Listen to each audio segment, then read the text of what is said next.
Okay, so here I am today with Yoga Chanti with Blessing. So Blessing, that's a blessing to have you. Um, it's so yes, Blessing, you want to tell us a little bit about what you do? I know I've been seeing you at the Kirtan programs at the Bhakti Center, and the first time I came across your name, I was like, wow, that is a great name. So and yeah, yeah, thanks for making the time. So you want to speak a few words on what you do, Blessing? Yes, absolutely. Thank you. So I basically just I show the oneness and I show people the ability to heal themselves through Mhm. their mind and their body, which is yoga. Okay. So you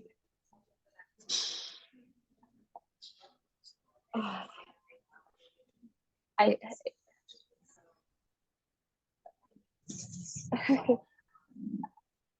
So are you in a, you're trying to, I think you're having yes, so I many just thoughts that they're yes. struggling to come out. So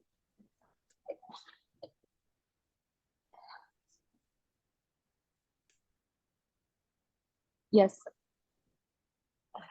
uh, So okay. let me ask you a couple of questions there. So first thing is, you mentioned yoga, right?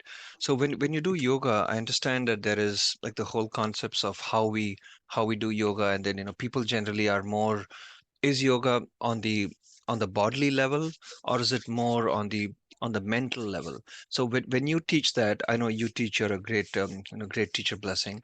Do you actually go over that with your students? Do they ask questions? How does it work?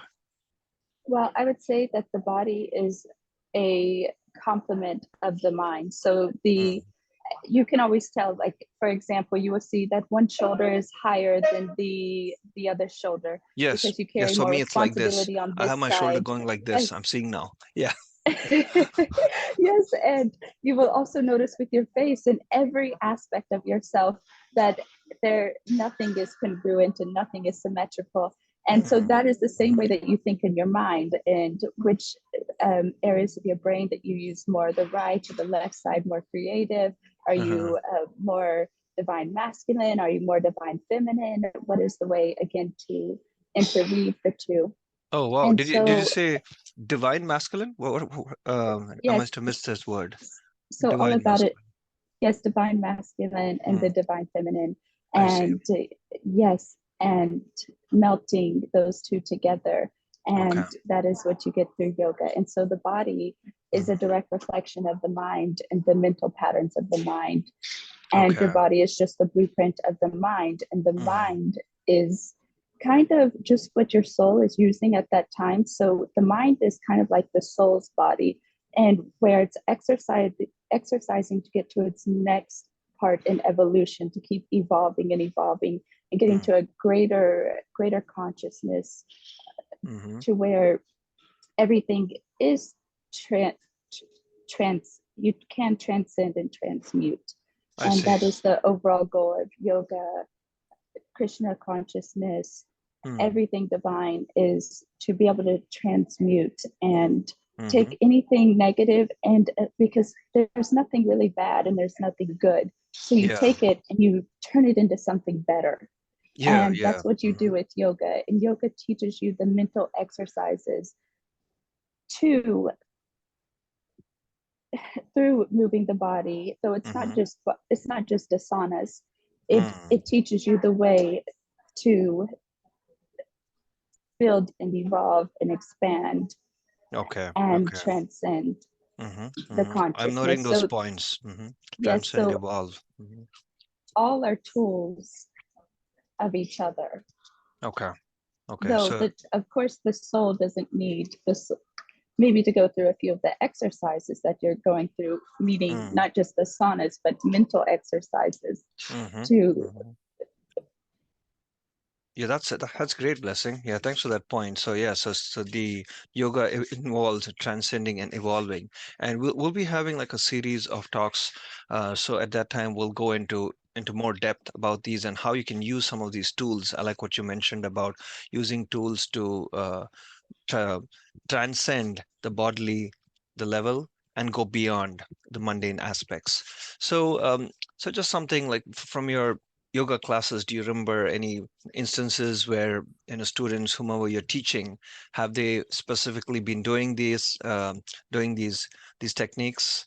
Anything that you can remember that you can share with us? Well, I would say quite often you see many people and they just fall into yoga and they Mm. think that they're doing it for the for exercise. A Oh, lot of the okay. time you see, you know, for example, a lot of time you will see where someone will come into yoga for the exercise and then they fall in love with the spirituality of Mm. yoga. So it's kind of, yoga is like a trickster in those ways, a good Mm-hmm. trickster in Mm. the way that all of a sudden you see people start, you see where maybe someone would have a permanent frown before. Now all of a sudden you just start to see these tensions release. And even if there's nothing said, you just immediately see it by seeing your students, fellow yogis, you see their bodies and you see the way that they're transmuting the Mm. energy. And that Mm. is something that's unexplainable. It's divine, it's opulence because it's just the magic that you see. Nice, nice. I like that. So you're transmuting the energy to approach the divine. Beautiful blessing. You're a great way with words. And also coming to the point of sound and kirtan, specifically related to yoga and transmuting. Do you have any thoughts? Because I see you really soaking up the kirtan almost like every Thursday whenever I'm there. So can you? Is that something that you reflected on, like how kirtan or sound impacts us, and if that's something related to this transmuting that you mentioned, blessing. Absolutely. I believe yoga is also a form of dance, though Mhm. kirtan and music is music and dance are direct pathways to the highest consciousness available. And so saying the names of the highest, saying pure love, and it's putting you up on this realm of divinity where you are leaving the 3D world and being more five dimensional with people that are fellow. When you are meditating with a group of people, just as if you're in yoga, every Mm. time, every practice is a ceremony. So every time, if you're practicing yoga for 30 minutes, it's a ceremony. And every time in kirtan, it's a ceremony. And every time you have joint people, a joint social consciousness, it's Hmm. everyone is heading. In Scandinavia, there's a saying called skulls. And so they hit the Skulls. glass, What does that mean? skulls, and Skulls. two, two heads joining one. So anybody at the table, if they happen to um, share a meal or share drinks together, it's all Hmm. heads joining one. And so when Oh, we I see. meditate, it is Mm. skulls, all heads joining one. We are Shoals. Shoals. Did I say that right? Shoals. skulls, S- skulls. Oh, Skulls. I got to work on that. Okay, I'll keep that in mind. it's, Skulls. it's perfect. Yes, Uh-huh. now you got it. Mm. Absolutely. And so it's everyone joining, and that's yoga in itself, is just expanding consciousness. And Hmm. in kirtan, that's what we're all doing together, is everyone is a different piece of the puzzle and then coming together to elevate Mm. and speak names of the highest. And of course that changes yourself on a molecular level, a cellular level, a metaphysical level, a quantum level, Wow. and you are completely reproducing life in that moment, in that matter. So I see. Oh, that is so profound. I think you could do a PhD, a doctorate on that. How yoga and kirtan change at a metaphysical, cellular, and quantum level. Truly amazing.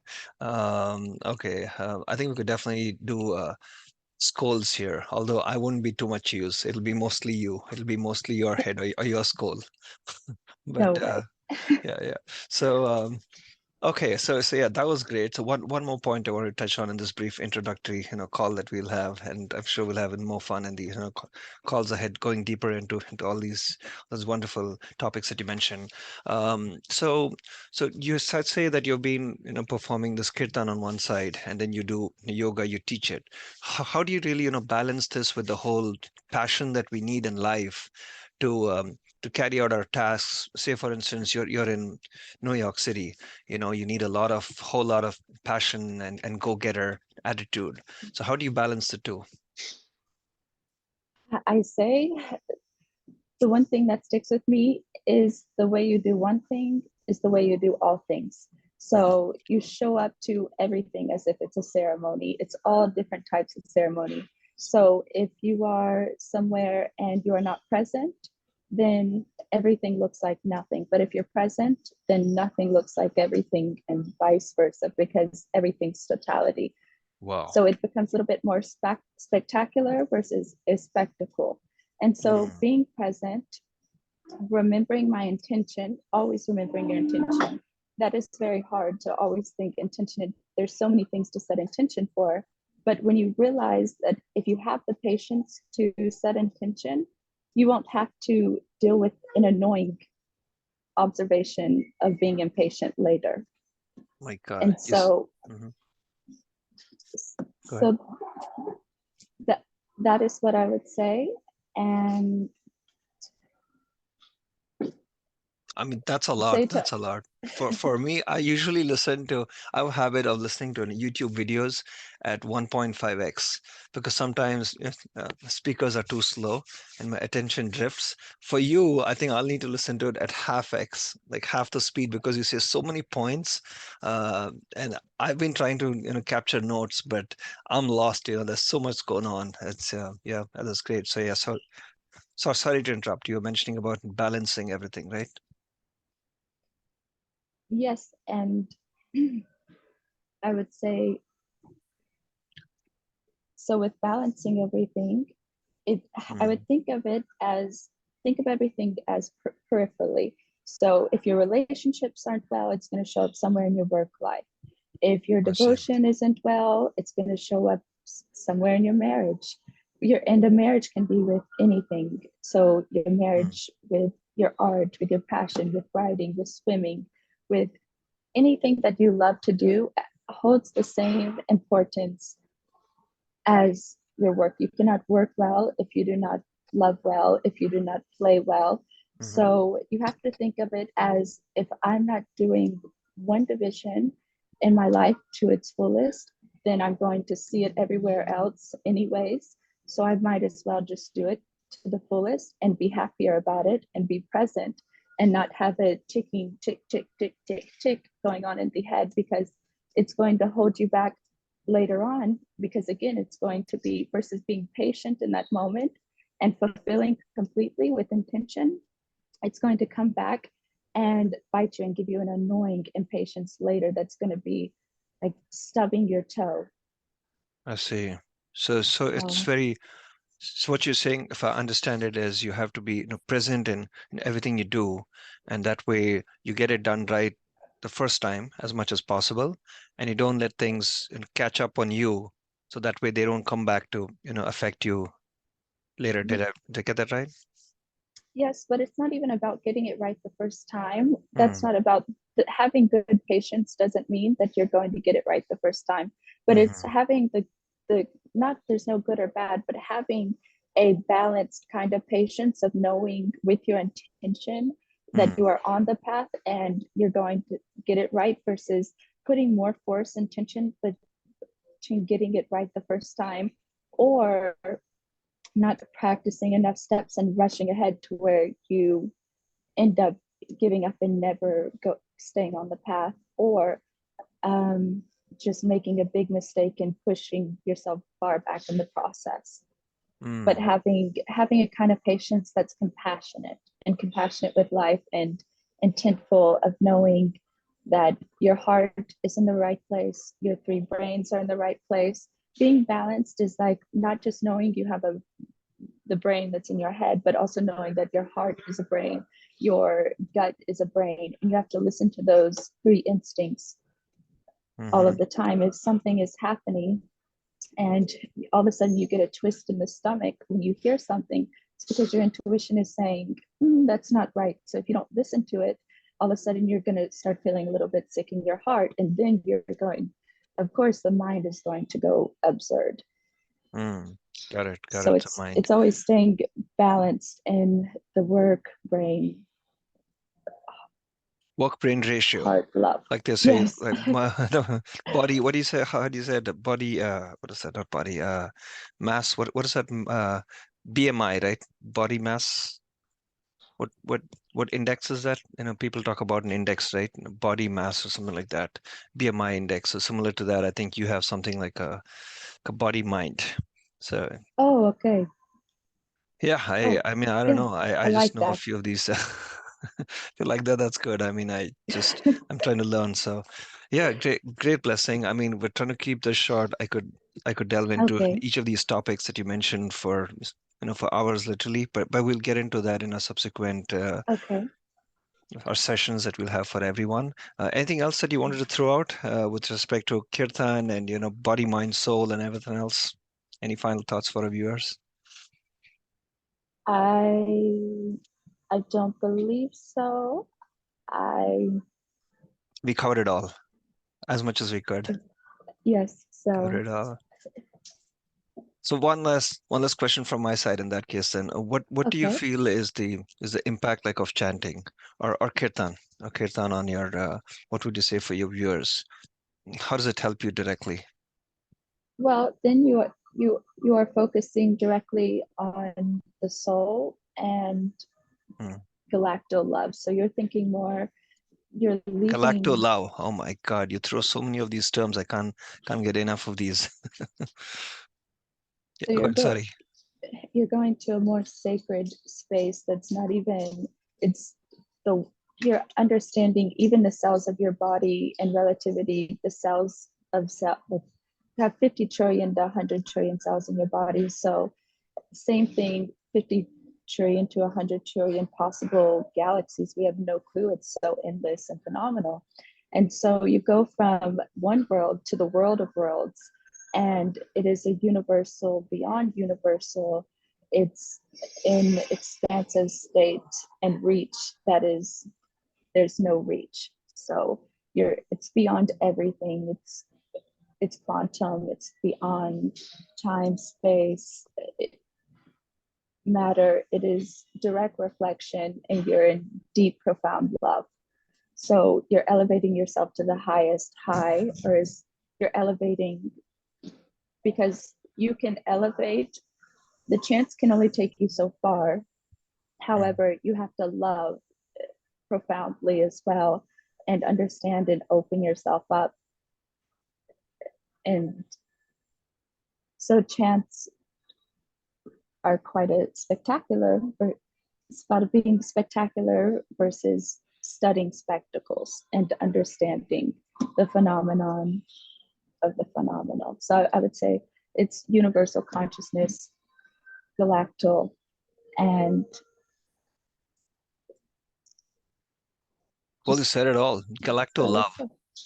Galacto love. I like that. Well, we're going to keep that and come back to that. Galacto love, it. transcending universes with kirtan. Beautiful. So yeah, so maybe like you said earlier, the Scandinavian saying for putting our minds together, skull, to put our skulls Skull. together, skull Yes. together. Okay, so here we go, skull it is. So thank you so much, blessing. It's been truly a blessing talking to you. We'll catch you. All right, thank you very Absolutely. much. Thank you.